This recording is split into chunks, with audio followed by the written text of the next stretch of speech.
Jadi kali ini kita akan membahas tentang cara menafsirkan data.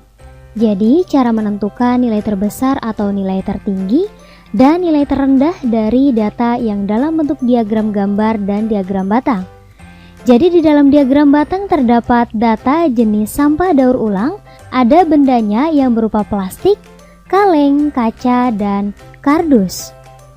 Kemudian banyak bendanya sesuai dengan gambar yang sesuai jenis bendanya.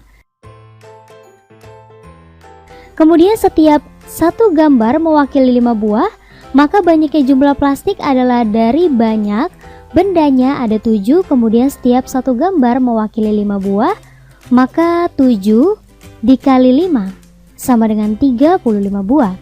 Kemudian banyak kaleng 6, maka banyaknya jumlah 6 dikali 5 sama dengan 30 buah. Kemudian banyaknya kaca 6, maka banyaknya jumlah 6 dikali 5 sama dengan 30 buah. Dan kemudian banyaknya kardus 5, maka banyaknya jumlah 5 dikali 5 sama dengan 25. Kemudian dari diagram gambar ini dapat ditentukan data tertinggi dan terendahnya. Data tertingginya adalah 35 pada sampah plastik dan data terendahnya yaitu 25 pada data kardus. Kemudian cari data tertinggi dan terendah pada diagram batang.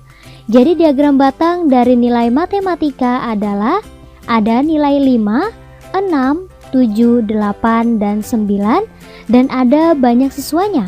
Kemudian nilai 5 didapatkan oleh 3 orang, nilai 6 didapatkan oleh 7 orang, nilai 7 didapatkan oleh 9 orang, dan nilai 9 didapatkan oleh 4 orang.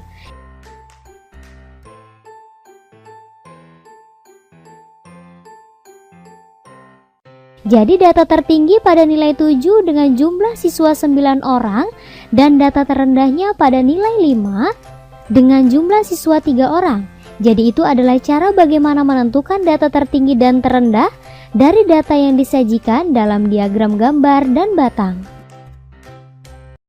Kali ini kita akan membahas tentang cara menafsirkan data. Jadi cara menentukan data tertinggi dan terendah dari data yang disajikan dalam bentuk diagram garis dan diagram lingkaran. Jadi pada diagram garis berikut adalah pengunjung kebun binatang Kota Jogja.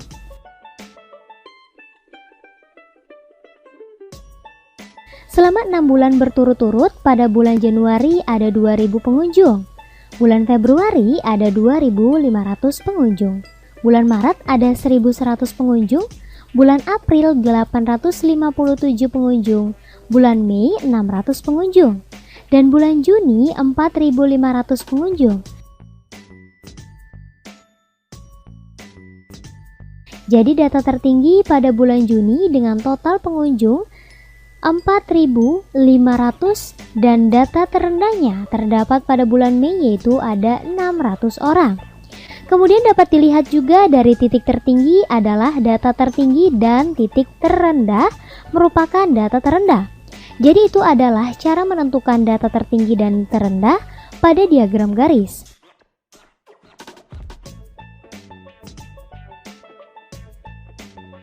Kemudian cara menentukan data tertinggi dan terendah pada diagram lingkaran dari pekerjaan orang tua 40 siswa kelas 5. Di lingkaran tersebut ada petani dengan 40%, TNI dengan 15%, buruh 20%, dan pengusaha 25%.